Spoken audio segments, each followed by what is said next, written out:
Roberto Garcia, and I'm the publisher at Get Fresh Books with a lot of help. If you look in the chat, there's a link to where you can purchase this wonderful anthology, Divine Feminist, full of just amazing poetry and beautiful art and photography.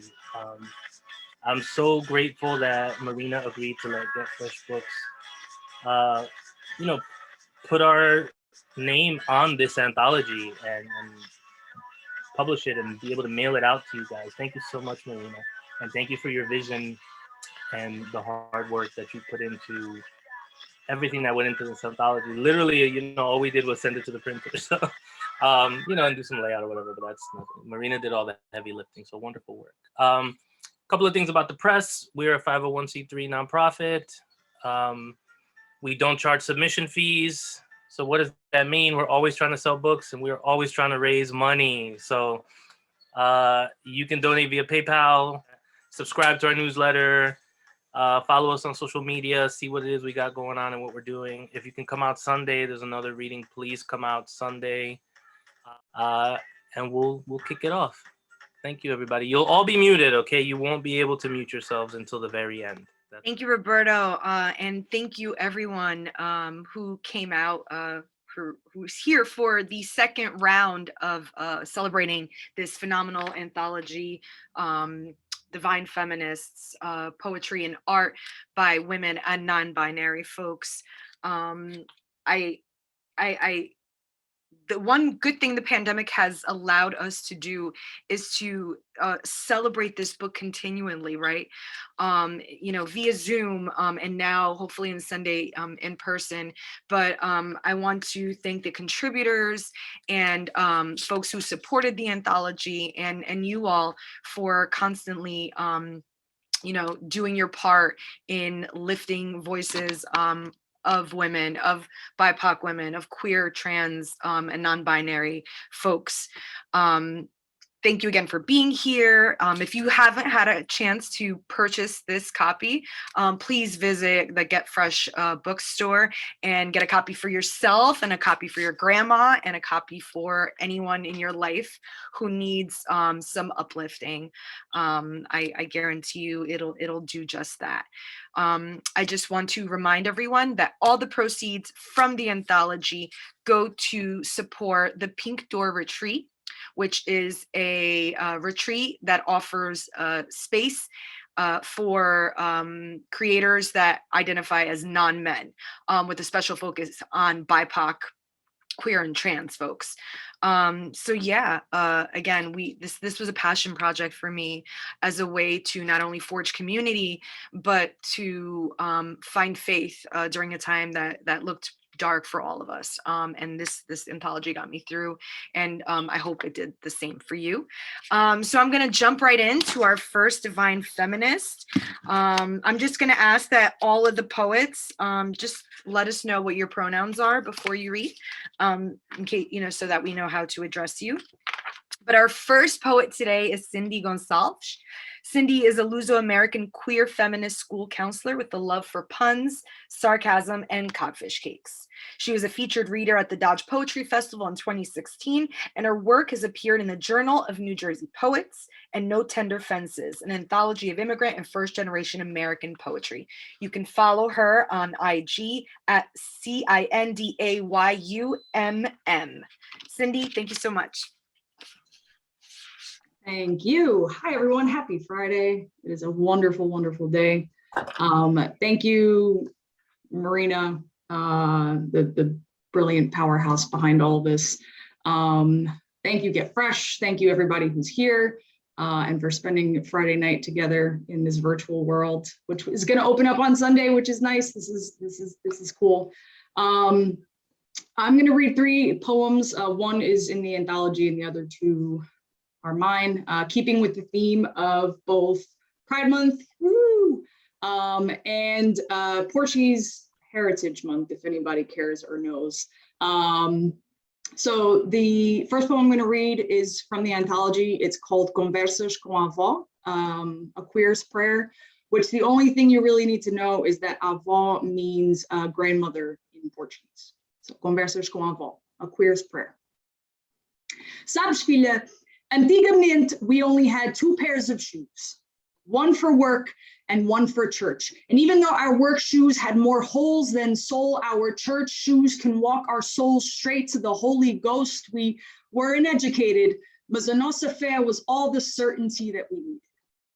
And it was that simple. As long as rosary beads wrapped around her fingertips every night, só Deus é que sabe, filha. Only God knows. But Avó, does your God know the things that keep people like me up at night? Does he know why clocks can have hands but not middle fingers? Does he know that of the 12 children you baptized, not one stayed with you long enough to hear your brittle bones sing operas? Does he know that sometimes you wish you meant as much to him as he means to you? Does he know I hear him every time my lover speaks, that he sounds like a woman and his voice turns me on?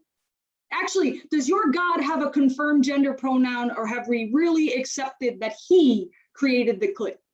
Also, does your God really hate fags? And does he hashtag Black Lives Matter or All Lives Matter? Has he told you why he seems to be completely over the one nation under him, completely divisible, with liberty and justice for all rich, white, cis-het, able-bodied, documented Christian men? Do my stretch marks make your God jealous? Does he make lightning so powerful because of them? Does he know that I cringe at the thought of prayer and that I only served as an altar kid so I could sit next to the prettiest girl in CCD? Doesn't he feel bad when people thank him for things they did themselves? I'm living in this target practice of a body while he is off letting kids die in cages. And don't tell me that it's part of his plan, because even the devil isn't that cruel. Your God thinks I can't be my own God, and my God knows he's wrong.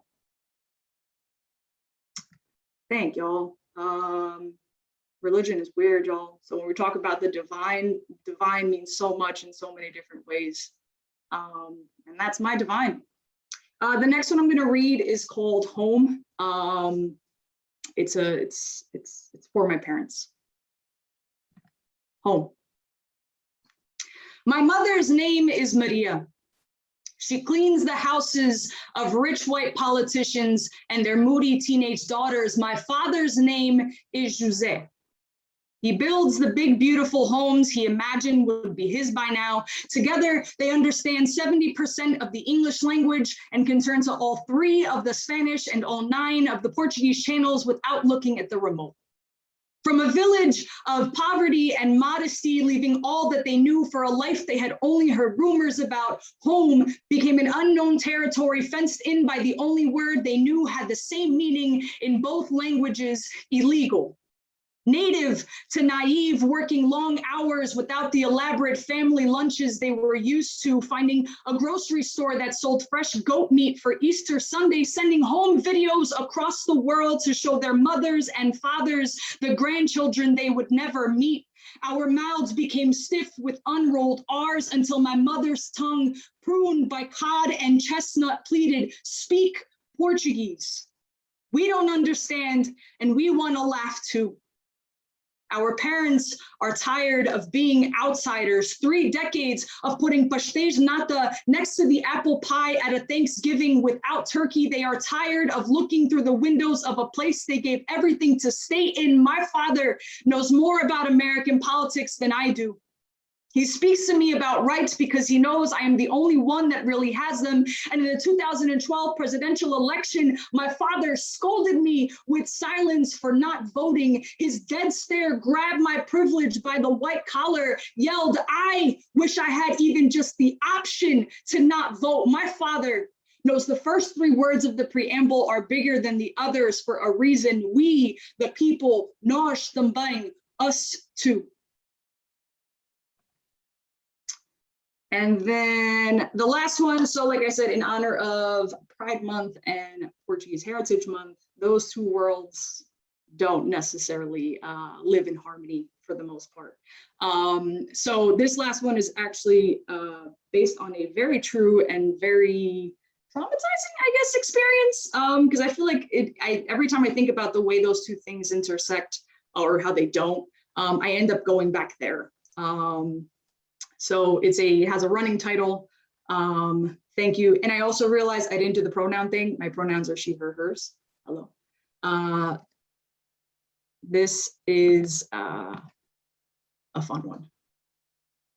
While filming for a documentary on the intersections of queerness and Luso-American culture, a woman takes it upon herself to yell, "Falta pila! The dick is missing!" as my partner and I walk down Ferry Street hand in hand.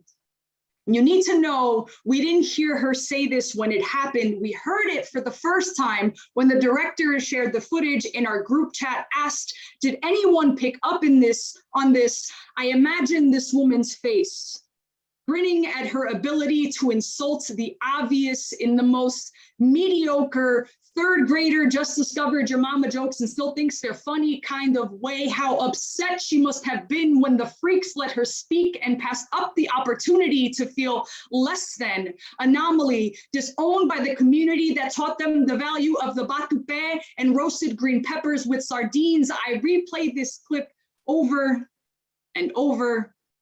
This woman's voice more familiar every time. She is Dona Rosa from the fish market, Lourdes selling Real Madrid knockoffs on Monroe, Teresa in the front pew. She is the woman at the party that tells my brother he looks just like my dad and tells me I look just like my brother. I listen to this woman's voice over and over and imagine what would have happened had we heard. Hear my partner snap in her grandmother's tongue, channeling her father's rage in the face of fools, minimizing love to body parts, to brown eyes and big penises. I imagine myself frozen in the middle of what I practiced avoiding for years, catatonic beneath the button up and the low fade that gave this woman the confidence to strip me of mine, find enough strength to hold my lover back as she questions how the woman knows neither of us has one, claps back about the purple dick in our bottom drawer and how it's still not missing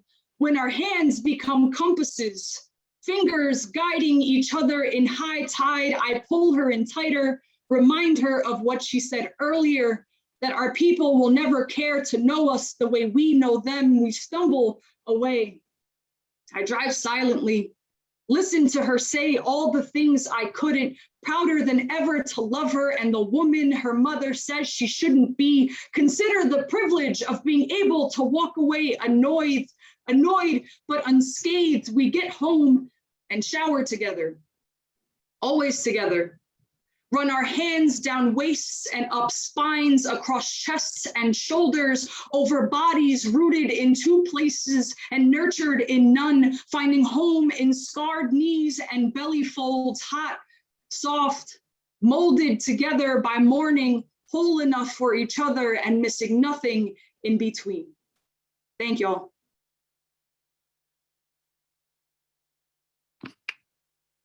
That was amazing, Cindy. Thank you so much. What a way to open, right? Cindy, is there anything that's coming up that you want to talk about, or celebrate or promote, or just give folks your IG information so they can follow you, keep up with your work? Sure. So Sunday, it's going to come up. It's going to keep coming up. But Sunday is going to be a big day. It's going to be the first live in-person event, which is exciting, with the anthology. So if you guys can go out, please head out. I'm not very active on social media. So my handle is Cindaym, CINDAYUMM on Instagram. That's where I can put it in the chat as well. But that's where you'll find my musings. Yeah, that's it. Thanks.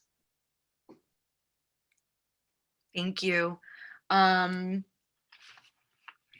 next, we have Kathleen Kremins, who I call Kat.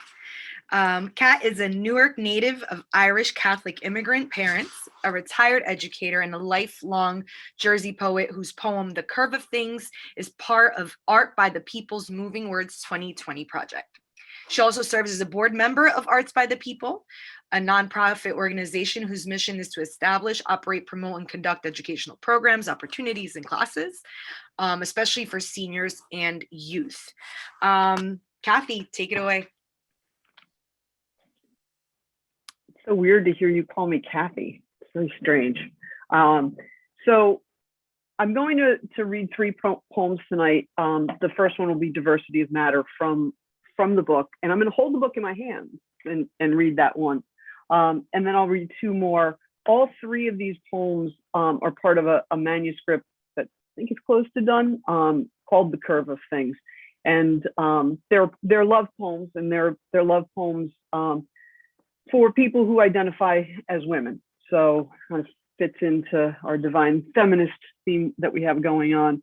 And I'm going to give a couple of shout outs along the way. The first shout out is obviously to Marina, a beautiful book that is all, it's all sorts of handled at this point because I've read it so many times.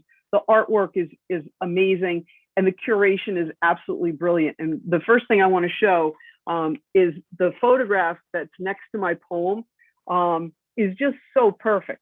It's amazing. So this is a work by Shannon Soya, and I'll put her information in the chat. But I thank Marina for that, and Shannon's a Nork photographer, and I think it fits perfectly. We worked well together on the page. First poem, Diversity of Matter. Before there was a periodic table, there was chaos. Some call me unruly, but life is an experiment, a search for patterns, deriving relationships, and predicting behaviors. It's a chemical thing. Chlorine, bromine, iodine, calcium, strontium, barium, sulfur, selenium, tellurium. Breaking the law is the law.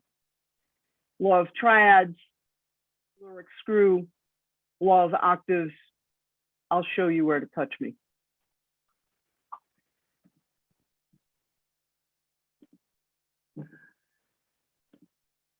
And the second poem is titled For Sweetness.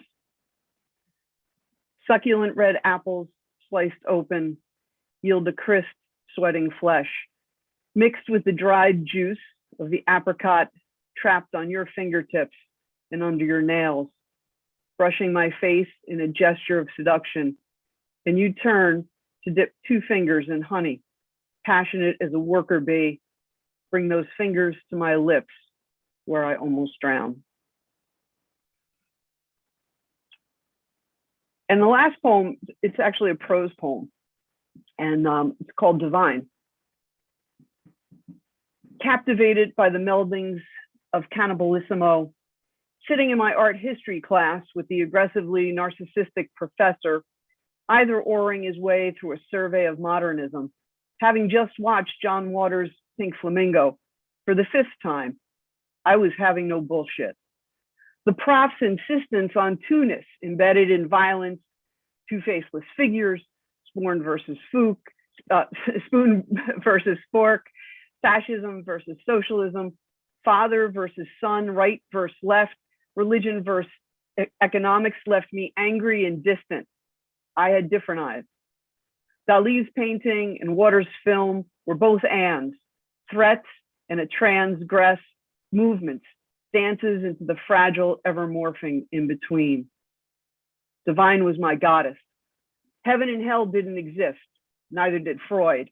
As the prof droned on, sex, cannibalism, and death were linked in Dali's mind.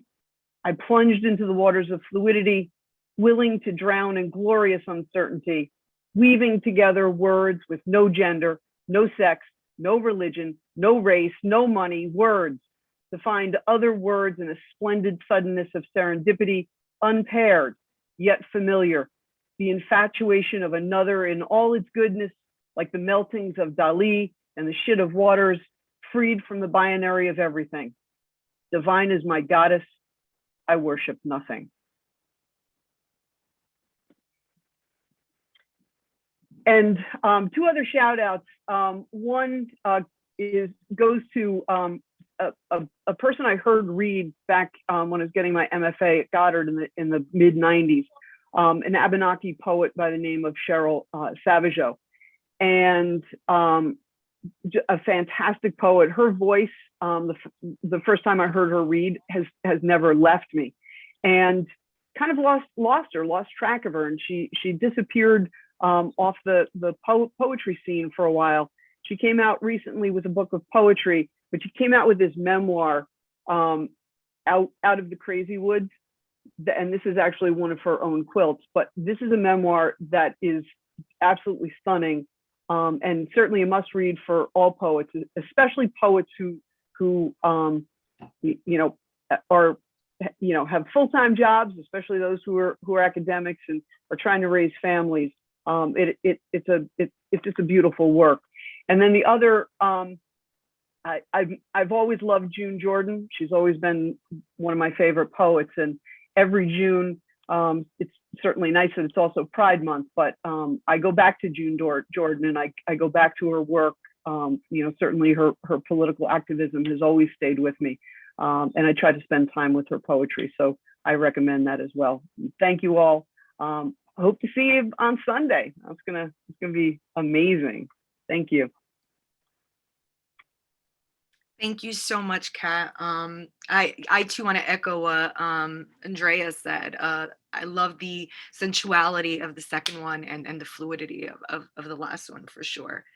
Again, this is a good time just to remind you that all the proceeds of the Feminist and the Divine Feminist Anthology go to Pink Door Writing Retreat, which offers space for non-men writers.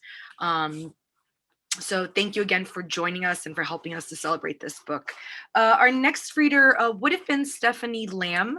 However, unfortunately, Stephanie suffered a really tragic sort of family incident. So she told me her pronouns, she, her, hers, won't be here today with us, but I thought I would read her poem anyway and just ask that we all sort of send her our love and our prayers for her at this time.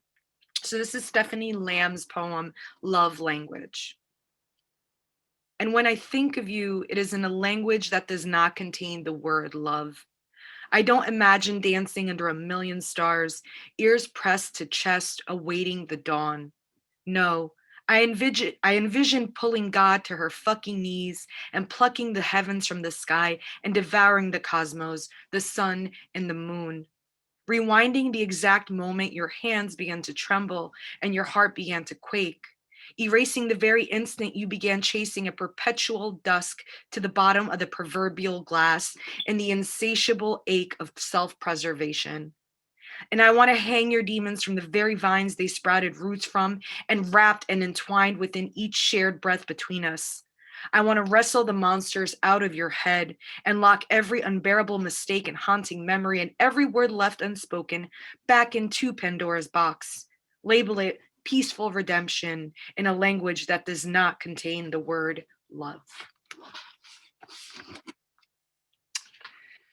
So our next reader is Ananda Lima, world traveler or maybe national traveler, and author of the chapbook translation, Tropicalia, which is out now, and Amblyopia, which is also out by Bull City Press. And also, Ananda, I hope you speak to the other book, because Ananda has like 1,400 books coming out at the same time. She has an MA in linguistics from UCLA and an MFA in creative writing and fiction from Rutgers University, Newark. Thank you, Ananda, for joining us. Thank you so much for having me. It's so great to be here. And that was just so beautiful. Every time I visit this book, it's just so amazing. And then to hear it, from your voices, just beautiful. Thank you so much, Marina and Roberto. And it's really great to be in a part of this. I'm going to read my poem from here and then a couple more. And so this poem has a lot of Portuguese, but yeah. So this one is called Berimbau. O sopro é do vento. We keep moving, sopro and voice pass, and later and earlier chords always take a turn to the percussive. Or if they say is in service of the beat of running, the percussion of meat and bones cracking dirt.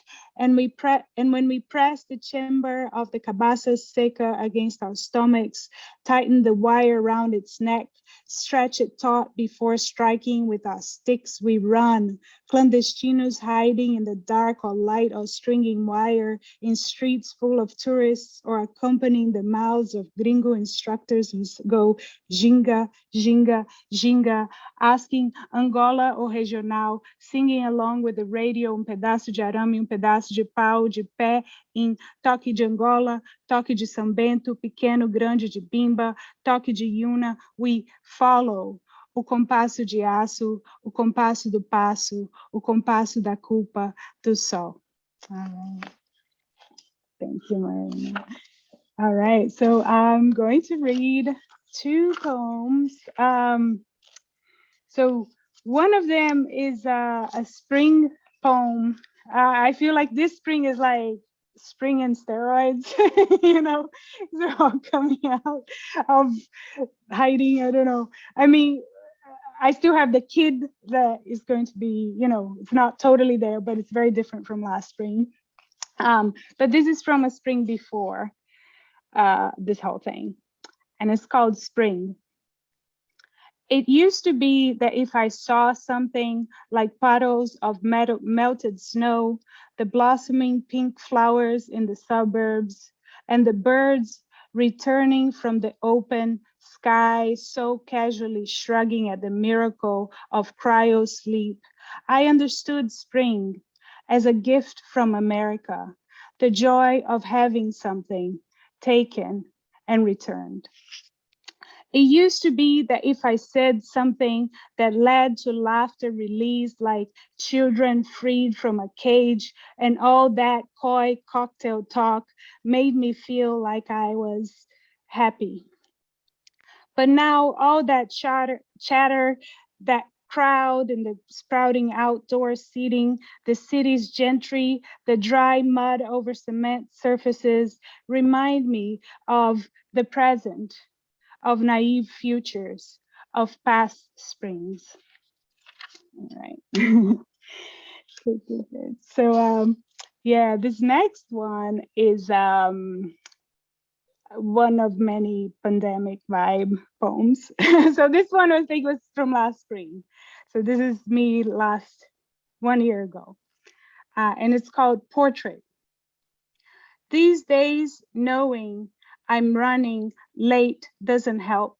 As I stand the minutes switching behind my back, I reread myself in text message, the speckled darkness of the kitchen top, the toaster oven, ticking, ticking, ticking. My eyes feel heavy, my legs, I can only move to pick up a knife, scrape at burnt edges. These days, if I don't drink enough water at night, I feel the veins in my legs, and it's as if that awareness hurt, though not what you'd call pain, more of a phosphine, a phantom, like my voice in my head listing what I must do tomorrow. I can't tell if it's really there. All right, thank you. Thank you so much. All right. Oh yeah, the shout out, right? There you go. So it was very hard to pick one book, but I'm gonna post a couple that just came up immediately.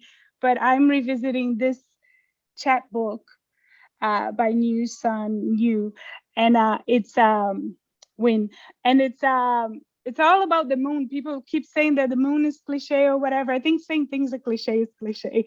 But anyways, it's brilliant, and it's like formally brilliant as well. So I'm gonna post the link, and I'll post some that sort of came together when I thought of this book. Thank you. And do you want to just shout out your books too? Like, oh yeah.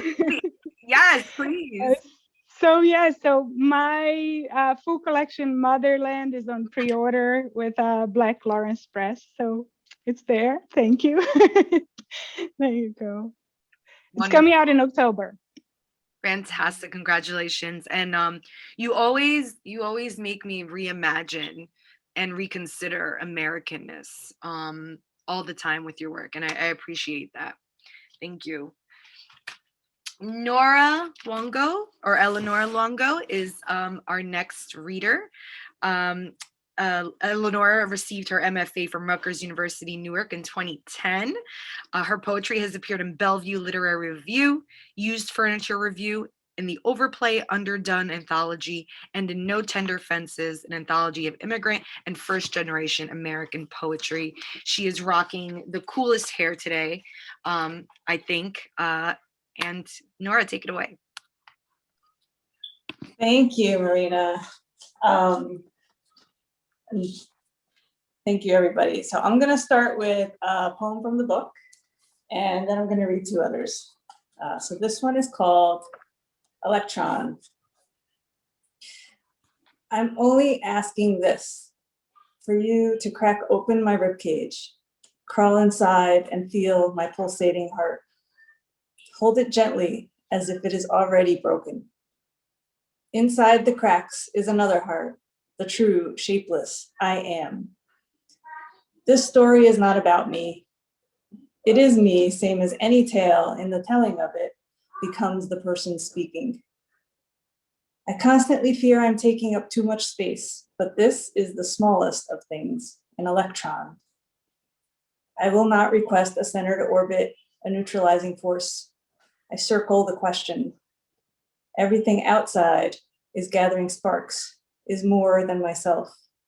Inside, the entire world spins in miniature.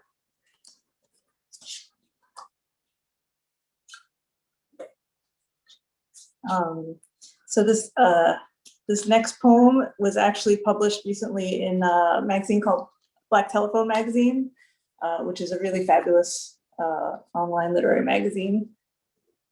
And it's called Synth and Bass.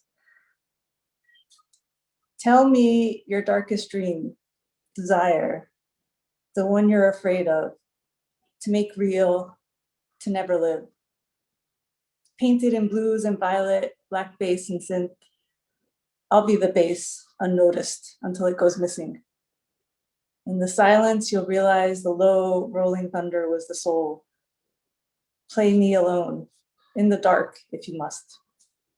Mix in the synth, the deep sweeping waves of sound pressed against inkblot walls. I know the secrets you won't tell yourself. Listen, that shade of blue won't last forever. What do you want in gemstones? Glittering blue lapis, changeling opal. We can hunt unassuming gray geodes and discover atomic purple amethysts dazzling inside their midnight caves, sparkling sharply, but only if we break them open. All right, and this last poem is a newer poem, and it's not published anywhere yet, but it's called Wolf Moon. Tonight, become the thing you fear. Shed yourself, your old weariness, all of it. Roam bare-skinned through pines, howling for your lost pack. Leave only prints on glimmering snow. You're a myth, figment of cold and hunger. Later, they will question what they knew in the dark, but tonight, everyone hears your calls. Thank you, and thank you so much, Marina. So I'll be there on Sunday. So I'm just gonna repeat what everybody else is saying and come join us. Thank you, Nora. I agree with paulA. I do feel like your work is watercolor in the best way. Thank you so much. You're welcome. Is there a book that you're reading or? No, not really. I mean, there's a lot of things I'm reading.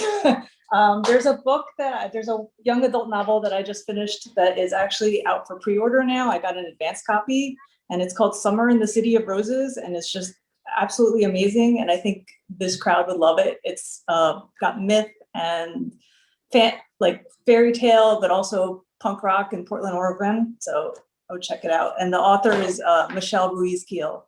Wonderful. Thank you for that. Awesome.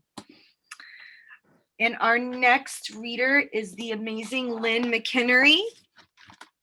Lynne is a poet, editor, and educator who was born in Yonkers, New York, and lives in Morristown, New Jersey, where she teaches at St. Elizabeth University. Her first collection of poems, Some Other Wet Landscape, was published by Get Fresh Books, and she's a resident artist with Arts by the People. Lynne, take it away. Hi, thanks, Marina. Thanks, Roberto, and all of you who are here sharing your work and listening. I'm just grateful to be here tonight. And I'm going to read my poem from this beautiful book and then two very short poems. So this one's a little bit long. So it's called Holy, Holy, Holy. Holy dead deer on the shoulder of the road, holy 5-car pileup, and holy traffic jam. All make us slow down, all make us decide, do we look, do we turn away as you save us from ourselves, from our speeding through the day, from our turning up the tunes, tuning out the world as we rush from place to place. Holy dead dear, this day, praise God, you are whole in leaving your body, your tender, broken body, so worthy of our sorrow, our pouring out of praise for you, your beauty, your final gifts of grace, graces us with the will to live slowly, live tenderly, live carefully, and holy the 5-car pileup, result of the one who made you holy, dear, the one who swerved and the one who hit you, and the 3 who hit them in our mercy and love for them, even though strangers to us. Their holiness calls for us to bow our heads ever so briefly, to cross ourselves, Father, Son, Spirit, to pray to God, even in our doubting, because you 5 cars and you inside them are holy in your life giving to us, worthy of our devotion to you and to all before you who have served in your same way, even without knowing you would serve as catalyst for our safety. And holy traffic jam, you who we tend to want to curse, you who become holy when the deer has died and the 5 cars have piled, you become for us holy, you model for us forgiveness, forgive greed, forgive selfishness, trade sin for grace, trade wrath for mercy, trade our frustration for compassion. Holy dear, holy 5-car pileup, holy traffic jam. In your suffering, let us find silence to pray. Let us know sacrifice, beg, Lord, or whoever, have mercy on my soul. Teach me patience, teach me grace, and eyes wide open to the holy that surrounds me. And I'm just gonna, a really short poem. Yesterday was the 24th anniversary of my mom's death, and I wish she could be here with us. Divine woman she is for me every day. Now she comes to me in lilacs. It isn't enough to inhale her in the first spring bloom, or to search for her in each significant bud. I find her under my naked feet in sleepy winter roots. She whispers under my naked feet, I have not abandoned you.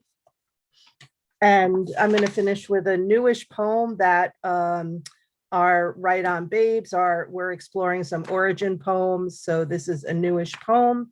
And right now it just has a title, origin poem. So we'll go with that for now.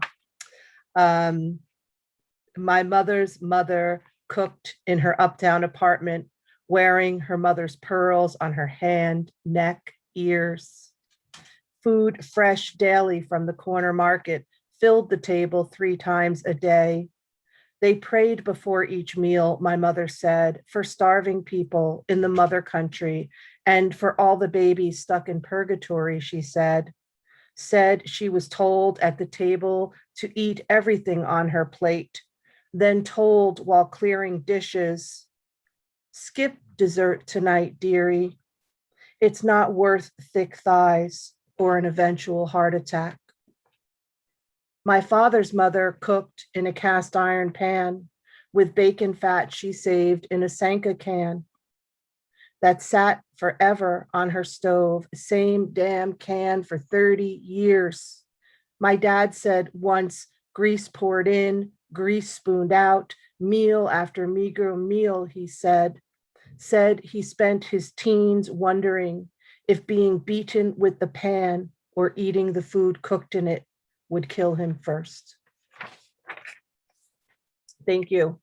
And for my shout out, I want to give it to Marina.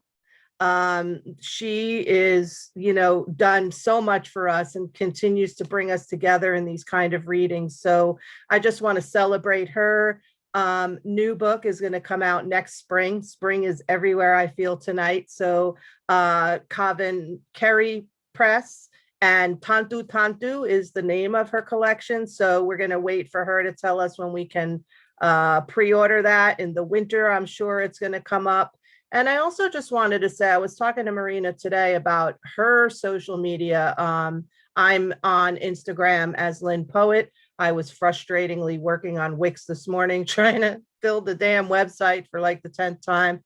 But Marina is a model to me for how to really use social media. And some of us talked a little bit about that this morning. I mean, she promotes everyone else's work, she gives us good stuff to read and great things to think about. And I feel, I know every single day when I go onto her social media, it's more than just a passing of time. It's really something that motivates me, shows me beauty, challenges me, and inspires me. So, I told her she needs to do a workshop on that shit and, show us all how to use it right. So I give her that. And Roberto too, if you have not read Elegies yet, you really, I don't think I have it right here on my desk, but I have this postcard I keep so I can see it every day. His cover, yeah, Ananda, thank you. It's the most gorgeous cover. When I looked at that, I was like, damn, why didn't I do that first? I mean, I keep it here so I can see it every day. But if you have not read this, it's one of the most gorgeous collections of poetry anywhere. And Roberto and Marina both spend so much time supporting and encouraging all of us, So I just want to, I know that we all in our way, support and encourage them back. So that, and I saw Victoria Russell there. So, hey, I'm happy to see you and just thank you. I hope I see you all Sunday. Thank you, Lynne. Lynne is me and Roberto's agent. I just feel like I should disclose that because she's so fantastic. I want to promote her. No, thank you, Lynne, so much. I stand on the shoulders of giants. Thank you for all of that. And thank you for your beautiful reading. Coming up next, we have paulA Neves. And thank you for joining us we're halfway through and I just feel super electrified. Born in Newark, New Jersey in 1968, another season of crisis, resilience, and awakening, paulA Neves is a first-gen Luso-American queer writer, multimedia artist, educator, collaborator, and filmmaker who still kicks a ball around, among other things. Visit paulAneves.net or at Itinerant Muse on IG to see all of these wonderful things that paulA is up to. paulA, take it away. Thanks for the shout out about being a soccer god. It's not quite, but a nice lead in to the poem that I'm going to read from the anthology. And again, I love reading from this. I can't give enough of a shout out for this. And I'm going to give my shout out like at the beginning instead of at the end, because like quite a few of you here right now, I don't read books like necessarily all the way through. I have ADD, so I jump. And like quite a few of you here that I've already read or in this meeting, I am reading or have recently read your work, and it's just always, inspiring. So I do play soccer. I came to it, I played as a youngster. I came to it again as an adult. And the reason why I didn't play more into my adolescence and young adulthood was because of, sexism. So now I play on a women's league, and I play a pickup soccer with about 19 men and me. It's co-ed, I make it co-ed. But, it's interesting to me that, performing as a woman in a male space, it's really interesting to me, the kind of casual sexism and misogyny that I'm exposed to. So, and I personally, I don't believe in gender for myself, because gender for me is fluid. So when I am personally misgendered, I find it as an interesting exercise in like discovering myself. But, to the world, I appear female, and I'm comfortable with that. So, but I'm only speaking for myself. The poem from the collection is The ABCs of Soccer from Cristiano Ronaldo to Women. So sort of like Cristiano schooling women. Little epigraph here that I made up, but he might have said this. Abs and Ballon d'Or, I didn't always have them. Alone, the family house, blinds left crooked on basalt, crooked as country boys' teeth, daring to cut the light, enough till it's clear as aguardente. Father drank before he found God. Gardener, who left the pitch to his son, Ronaldo, the footballer I was. A girl hat-tricking 2 decades too soon. Just one more minute, Ma, kicking the ball on the street till the sun lifted the fire over water again. Madeira, you're not so far from New Jersey. Or anywhere paulA takes penalties like Paul, quixotically believes they'll reward her goals. Ronaldo sends the women's team soccer boots and palavras, tells them privilege can rub off. Until then, keep dreaming. No, really. Volley till the stands and scores translate to World Cup dollars Rapinoe wants. Run, girls. X's and O's. Turn hat tricks over walls and yellow card the blindsiding machistas in the zone. I'm very interested in women and sports. There was an article that came out recently about Michelle Way West, and the reason she retired, she's a golfer, if those of you who don't know her, she retired from golf, but then came back because something that Rudy Giuliani said, that creep, was so outrageously offensive. He said that the only reason photographers were trailing him and Rush Limbaugh during some Pro-Am tournament was because they were trying to get a picture of Michelle Way West's panties. So, this is the world we live in still. Okay. I'm gonna read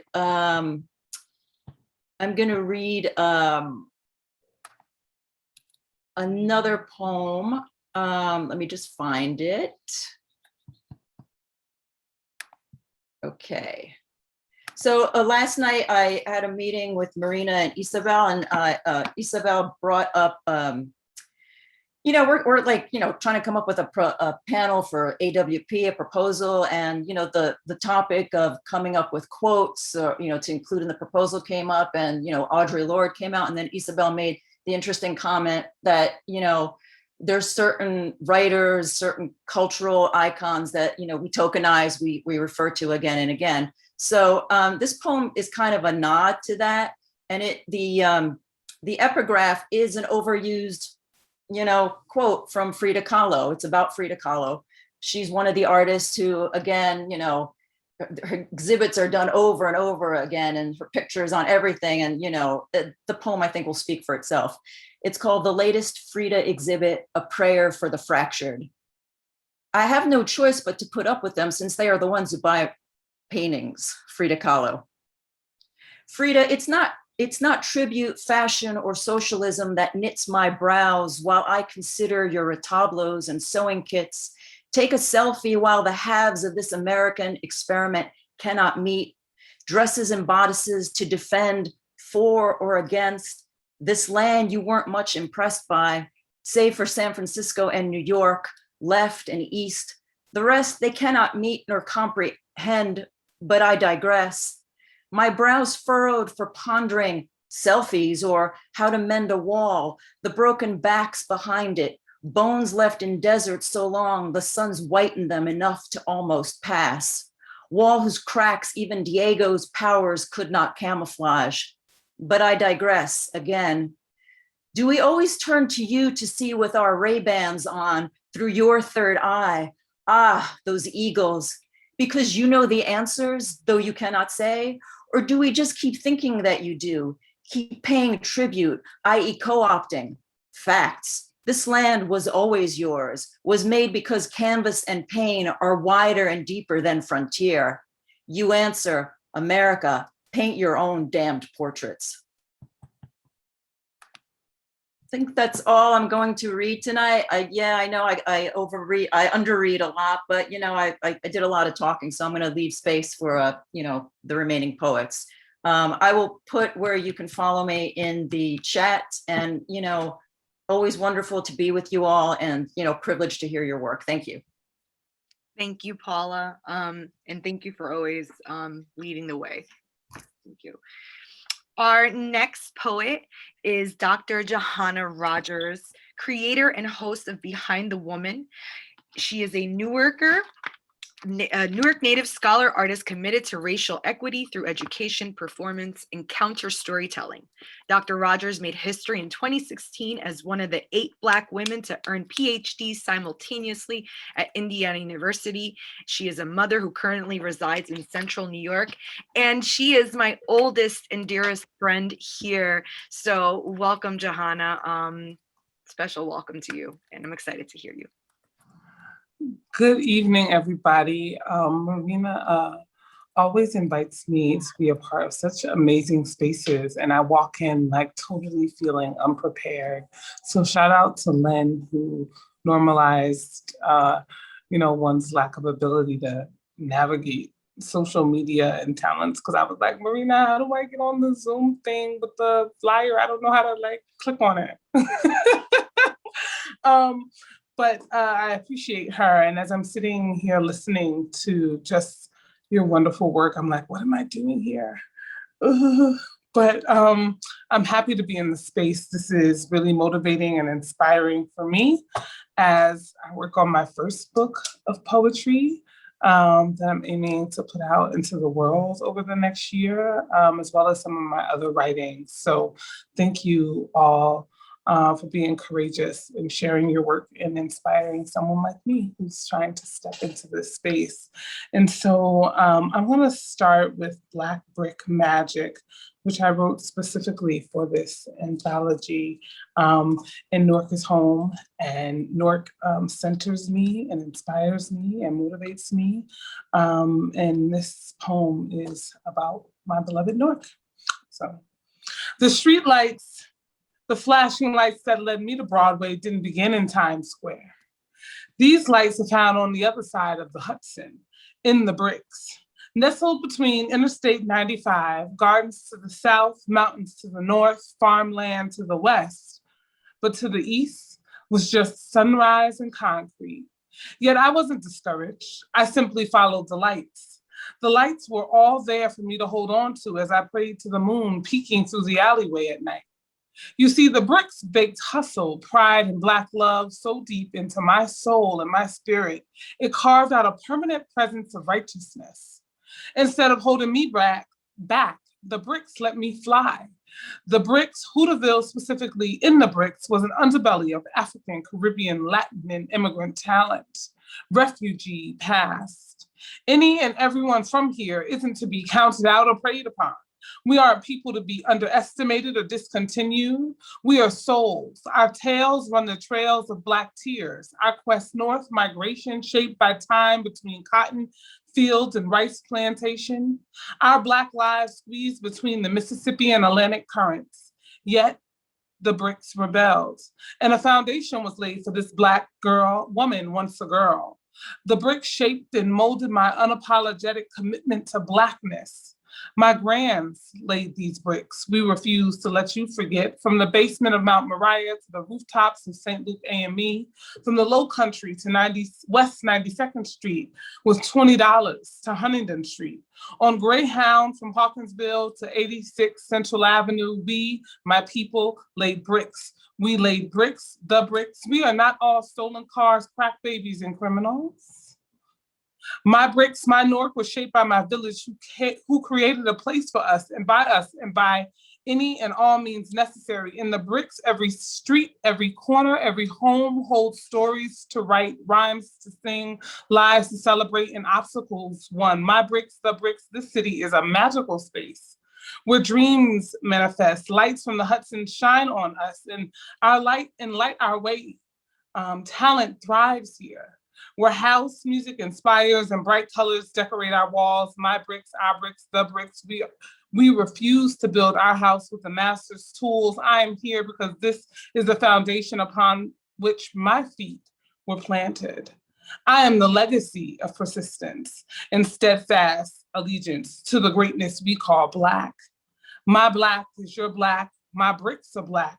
The bricks bakes greatness into souls. The bricks made me. The bricks, the bricks, the bricks ain't over.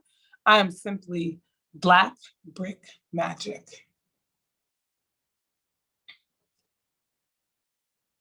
Thank you. Thank you, thank you, thank you. This other piece I'll read is called An Ode to Black Love. So much over the past year, I've struggled with how to continue to put work out that inspires us to love on one another and celebrate Black love in a way that continues to push back on all of the hate and violence that just forces us to the margins many days. So this is an homage to that. They separated us. We traveled from our village in chains to the bows of slave ships. We endured their attempts to destroy our union, self-love, and affection. They punished us for our expressions. I felt your connection. They erased our language. You spoke to me with your eyes. They banned our music. They destroyed our perceptions of beauty, cursed my hair, placed value upon our sizes, complexions, and abilities. They attempted to master the elimination of our sentiments and humane connections. They denied us the right to love and protect. Spiritually, we knew our purposes on earth. My king and I wore our destiny with honor. It was sewn on our souls, never to be stripped away or denied by their laws or actions. I see and I saw you. King, I watched them place you upon blocks. They chained your hands. When you still fought for freedom, they condemned you to the whipping post. They forced you to see their power upon me.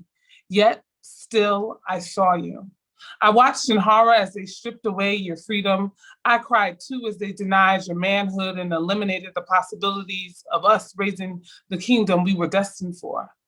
As they carved away at your physical body, tears imprinted on my face, witnessing these moments. I, a queen, nearly and partly died with you. For a time in numbness I lived.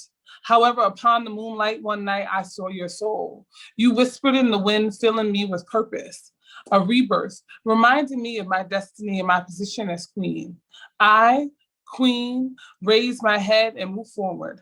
I, a queen, transcended time. I moved with our people from that time to the present, my king. Your blood still trickles through our offspring, and so does their curse of that time we were forced upon these shores. But I'm with our children. I'm watching over them through the centuries of progress. I stay on their shoulders, watching and guiding. I pray hard over them. My king, the seeds of fear and doubt spread throughout the plantation continue to bear fruit. Our children are searching. I see the anger growing in their lives. Yet, your boys are still fighting, my king. The young kings are striving for their rightful place as leaders. Young kings and queens are seeking their roots and who we once were. Our young queens remaining strong and standing tall as they struggle to find the beauty woven in the essence of themselves. Black love is the most radical act we have left to perform. Black love is the most profound action in our quest for liberation. I, a queen, am staying with them. Me, love, goddess of love, I weep.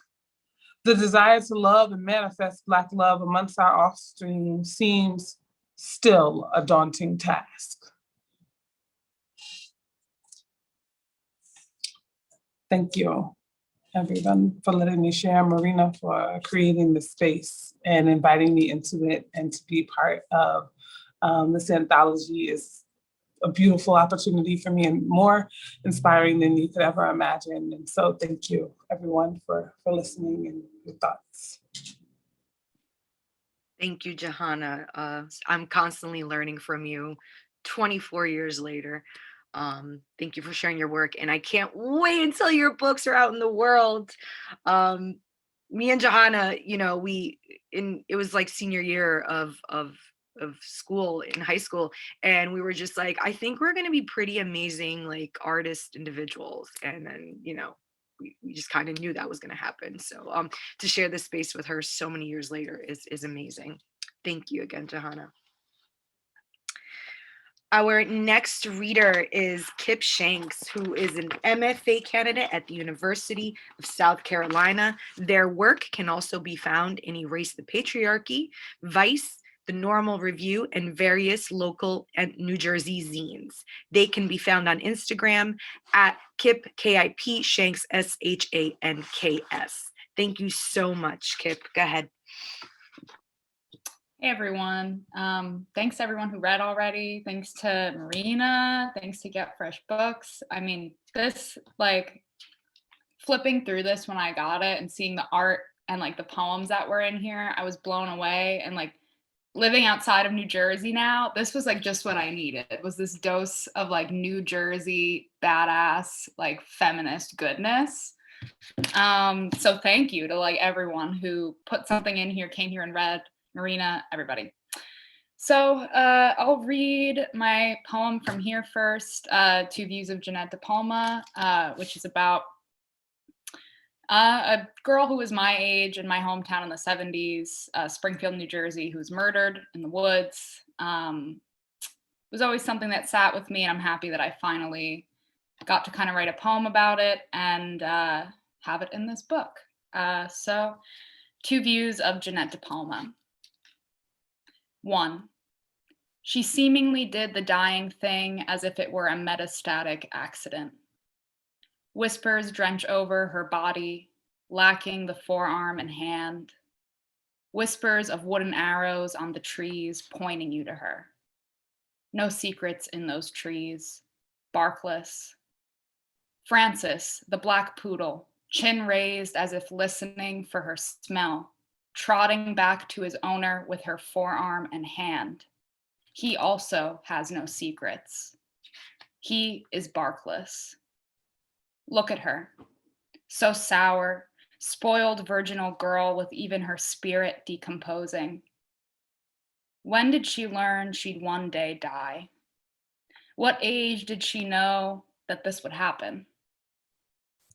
That her body could only be touched with latex gloves, the back of 2 fingers.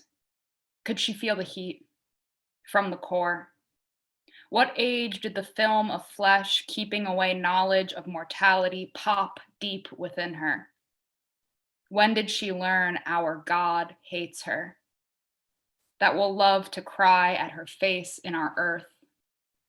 Did she eat her own evil? Yes. It was her appetite that killed her, we conclude. She thrust her own fingers inside herself, bursting open the thin veil of everything. 2.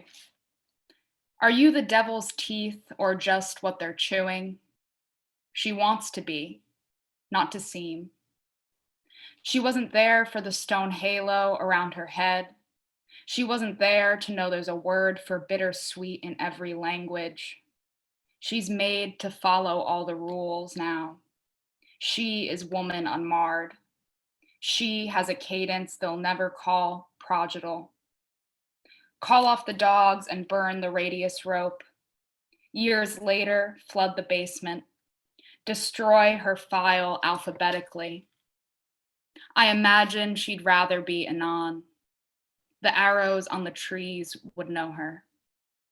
I imagine she'd rather be unknown than so steeped in starlight that ghosts do not cause the town to stir. Give the dogs a different scent, for they found their answer in roadkill and joint clips, so suddenly the fact that she was dating the police chief's son matters less than it should. Like her, I would choose to die, anonymous, muddied, in a rank car trunk. Only myself and the invisible pull of things putting me into her earth. And I'll read one more poem. This one's called Whale Doctor. It's a bit of a quarantine poem, if you will, but mostly it's about the presence that is absence, so to say. Whale Doctor. A blue whale circles the World Trade Center like always. Porpoises are mammals. I always forget. They are the only other mammal who can modulate their breathing. I wonder if, like us, they hold breath, pretending they haven't seen lockdown before. When Eugene's dick is in me, it's like shoving your hand deep into the third eye of Stephen Malkmus and shaking hands with his psyche. It's almost like you'll never wait in line again. There's something about breathing there. Anyway, I wonder what the parking lots are up to. I only want to be someplace where I forget to modulate until grocery lists, Sunday, pregnant with the hours of garage lawn chair sitting. When Eugene's dick is in me, I get to forget about most things for a while. It's very different to get swallowed by a whale with teeth than by one without, says the radio in the summer. When I was 5, I wanted to be a whale doctor. Now I know I have my own expanse of belly to die in. I only want to write blue, or dream of writing blue, the way photos on film recall one ocean or another. I too can recall vasts of not enoughness. Like the night we drove right into the drunk driving checkpoint after white wine and Coke at Stevie's. While old TVs burned, kitty litter, broken glass, Irish dive bar pastorals. How we hid under blankets in the back seat, the way we learned to sneak into theme parks. I remember it was July. I remember the fireworks we pressed like flowers between old receipts. I remember how during this we sang. Thank you. Oh, and promote something. Promote this book if you don't have it already for whatever reason. That's the main promotion that I can think of. I've recently been reading Feed by Tommy Pico. Highly recommend this to anyone who's looking for something fun, but also emotionally tumultuous and provocative and deeply human and deeply fascinating. Highly recommend this book. But thank you. Thank you, Kip. I cannot wait for your book when it is in this world one day. So thank you for sharing that. So if you want to get to know Victoria Russell, check out her podcast, Perennials, conversations about growing up, getting wise, and trying to live a good life. Highly recommend. Victoria lives in New Jersey, where she works for the Geraldine R. Dodge Poetry Festival, hikes, reads, writes, and posts on Instagram at Perennial Podcast. Thank you for joining us tonight, Victoria. Thank you, Marina. It's so good to be here. I just want to echo everyone's thanks to Marina, Roberto, and everyone who's a part of this beautiful book. I'm going to read my poem from here. This is called To Be Holy, and there's a little epigraph. Before attaining enlightenment, the Buddha was a prince named Siddhartha who left his wife and infant baby to become a religious ascetic. And the monk Thomas Merton joined a monastery after getting a young woman pregnant. The holy men had no wombs to vacate when they decided they had had enough of their lives, or their lives were not enough. They left their girlfriends, their wives, when pleasure dried up and an impulse for God struck, led them up mountains, into caves and cloisters. But the mothers of their children had to stay. And if their kindling hearts caught that same lightning strike, they learned to see God in eyes peeked out from swaddling. in full cheeks and dimpled feet. They learned to stay with their breath as they plunged hands into soapy water, coaxed wailing mouths to cracked nipples, bent necks over simmering pots. While the holy men pored over books, sat in silent corners with cups of tea, wrote down instructions for giving up everything, the women held feverish infants in tubs of cold water all night, did what they had to do to fill the gaping mouths around their tables, fell into a rhythm watching their children stumble and fall, rhythm of push, catch, stay back, pick up, hold, let go, hold close, let go. The women who cannot leave learn to stay, fold their kindling around little flint bodies, angle towards the sun, stay with the unbearable burning of love that won't go out, love that doesn't leave.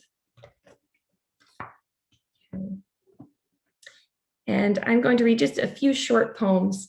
This first one is from the most locked down part of the lockdown last spring. It's called Getaway. You never did kiss me, not in the hallway, not against the back of the house, but I could feel it idling like an engine beneath our feet. You drove me home and click. I'm sure the seatbelt sliding against my neck felt like something special. I'm sure I thought every star that night was winking at me. I don't remember the color of your shirt or the song playing on the radio because all I cared about was how I made you feel and how that made me feel. Let's go for a drive, shake this quarantine and make me 19 again. These past few years, I've been losing something, and now the whole world is losing sleep, all untouched and breathless. So let's gun it in the dark uphill until we slide backwards, and this time you kiss me so I can sleep again, maybe for 100 years, so I can dream again that everything won't end or that it will, and happily. And then I'll just read two short poems. One was written in August of 2019 when I thought I was alone. And then that was very funny to me in August of 2020, which is what the next one's from. So this is Alone in August from 2019. So swollen with heat, I can't wear my old rings. Every door sticks, and even when it rains, the air stays thick enough to slice, kick my feet through it. At the market, my name in a stranger's mouth tastes like lemon ice. Tracing chain link on the walk home, past the parched dirt and dusty diamonds, clouds fit to burst overhead, I think about him and feel outfield grass against the back of my neck. Bedtime, wet rag heavy, hands roam up and down my thighs, diffuser respires citrus oil like sweet breath.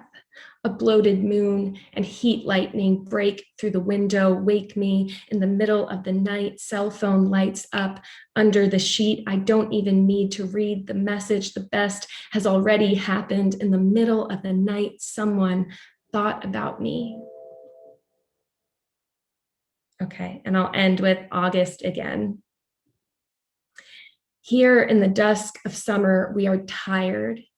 Even the fireflies who are less in the woods now, and my neighbor's hydrangeas, which hang limp and faded along the sidewalk.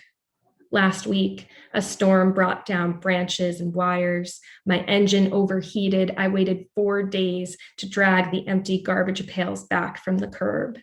In the dusk of summer, we are tired. Still, there is a fire in my belly and I feed it small kindling, a nap in the sun, a bruised peach, a few deep breaths with my cool hand over my hot chest rising and falling like a baby's. Enough smoke to singe paper, whisper something of desire.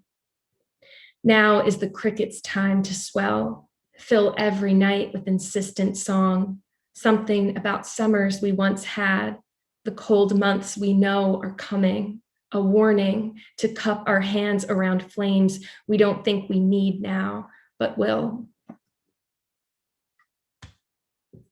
Thank you. And just a shout out, this book is called Why She Wrote by Lauren Burke and Hannah K. Chapman. It's got awesome like graphic illustrations about women writers from the 18th, 19th, and 20th centuries, and everything from talking about how Little Women was first received to public speech advocating intersectional suffrage in 1866 and a personal account of a mastectomy in 1811. It's just awesome. Highly recommend. Thank you. That sounds like an amazing recommendation. And thank you for your work. Those poems are lush and beautiful. And I know we're in summer, but I feel like all the spring vibes happening. Thank you. So last but certainly never ever not least, we have a fantastic poet to close us out tonight. Newark, New Jersey native Ysabel Gonzalez received her BA from Rutgers University, an MFA in poetry from Drew University, and works as the assistant director for the poetry program at also the Geraldine R. Dodge Foundation. She's a Canto Mundo Fellow and the author of the amazing collection Wild Invocations, out also by Get Fresh Books. Ysabel, thank you for closing us out tonight. Well, thank you so much for holding space for us tonight. It's been so magical and moving. All the poets that came before me, thank you. Big thank you.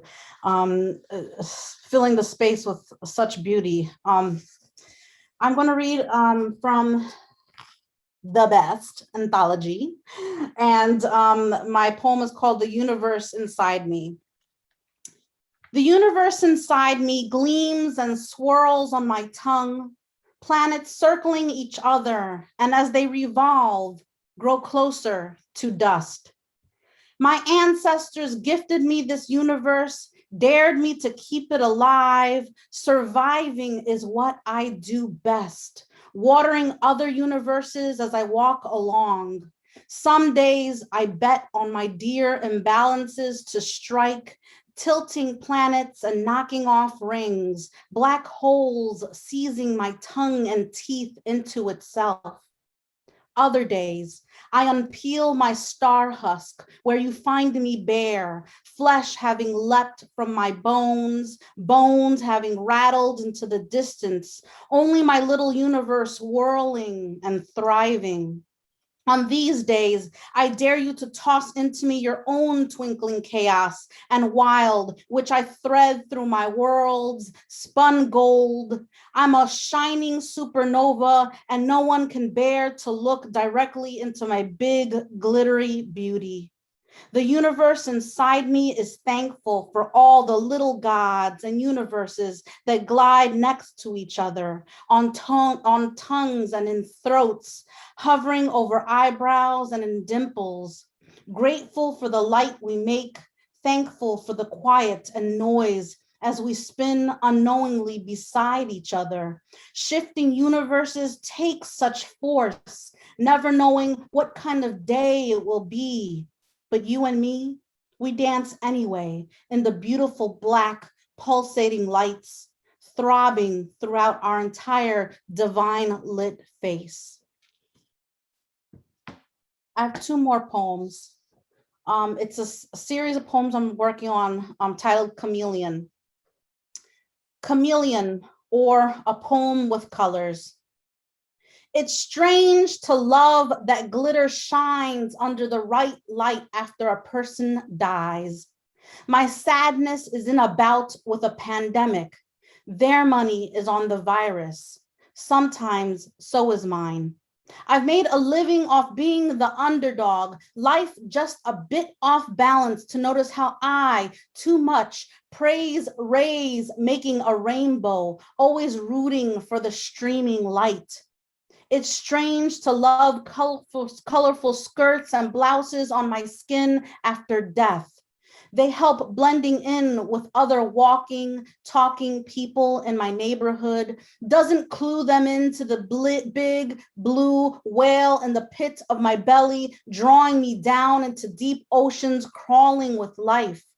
I'm always the one that doesn't belong. 20 years ago, doctors admitted me to protect my body from my body. And here I am again, wanting to wade to the top, turn my flesh aquamarine, develop gills, and push myself across waves with my great tail fin.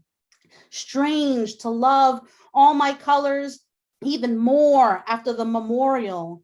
So I crawl beneath the sun and bathe under its warmth, hoist my belly up and disappear into every green tree. Some say the doctors got it wrong. I meld so well. Truth is, I adapt, I shapeshift. So perfect, it hurts. It's strange to die over and over. Peeling off layers reveals a woman distracting you with her skin. I wonder what she truly looks like under it all.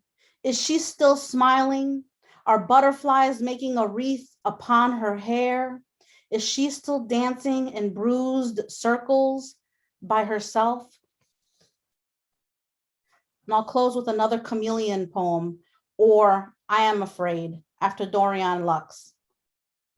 I am afraid of the changes, my shed skin lying in piles throughout the house after we exchange vows and make a pact upon an earth that is grief swept, that I will turn into a woman that cleans and cooks and never checks in with herself, or, God help me, forgets how to write. I'm afraid that we'll realize that we are two remote souls who happen to love each other. And maybe it's okay to be lonely and want love, but shouldn't I carry fear, especially then? House it carefully in the corner of my brain so that if it breaks, I can tell myself, I told you so. Because isn't that the penance for being wrecked myself? I'm afraid of not being enough for you, dear husband, for your family, for myself, disappointing us all in a cycle of self-doubt, so consumed by it that I drop everything in this role of wife. You would tell me there is no role, no servitude, no pleasing, just interdependence and compromise and love. This gives me hope. I am still afraid. I'm afraid to get lost in love, a marsh of buzzing and still water, the music and quiet winding me around its natural metronome, unable to find my way out. I'm afraid death will take you too early, me morose and swimming in depressive quicksand, or worse, I go too early, leaving you on a lonely island of liquor. What do I get to control?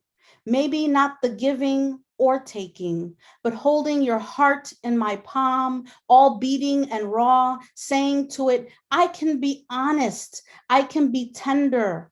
I promise you, I'll be brave. I chant over and over, I trust the universe, I trust the universe, I trust the universe, because I do. Thank you so much. I want to shout out 2 books that I'm reading right now. Seeing the Body by Rachel Eliza Griffiths, and Things to Pack on the Way to Everywhere by Dr. Grisela Costa. And I'm really thrilled that this Sunday at 2 p.m. online, Word Bookstore will be hosting us, the 3 of us. I'll be moderating a conversation with the 2 of these amazing, amazing poets. I hope you can come out and see us.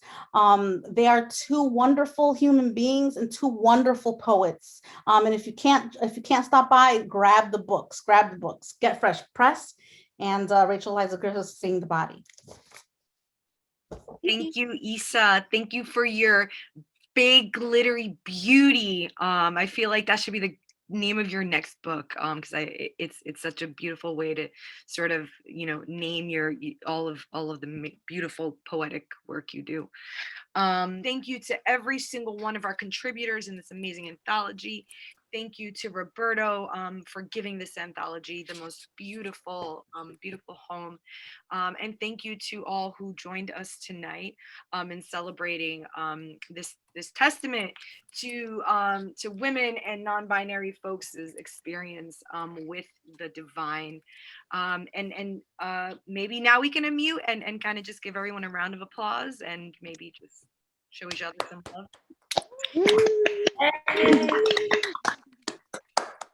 I just wanted to unmute and turn on the camera very briefly just to show, the books. Marina's been showing Divine Feminist all night, so wonderful. This is Ysabel Gonzalez's Wild Invocations, a banger when it came out, still a banger. This is Lynne McEniry's Some Other Wet Landscape, a banger when it came out and still a banger. Yes. Okay. We've also reprinted Lace and Pyrite by Ross Gay and Amy Nishukumatatu. So check that out as well. It's in chapbook version, soon to be an ebook as well. Darla Jimenez is Cleave. This is her debut full-length collection. So if you haven't, please check it out as well. And of course, Izzy just said Dice Yolanda Costa's Things to Pack on the Way to Everywhere. And I'm so looking forward to that conversation. I cannot wait. So yeah, the books are all on our website. Feel free to check them out. And it's a worthy task. It's a worthy goal. Sadly, so often pride becomes, it becomes like a McDonald's type of marketing thing. You know what I mean? And you got to support folks who are really doing that work and not just folks who are trying to capitalize off of people. So I can't stress that enough. Even if you can't buy it yourself, recommend it to someone. Word of mouth is the most wonderful form of advertising or spreading love. All right, that's all I got. Marina, take it away. Please continue to follow Get Fresh. Please continue to support all these amazing poets and artists in their work. And thank you again for joining us tonight. I hope you all have a wonderful weekend.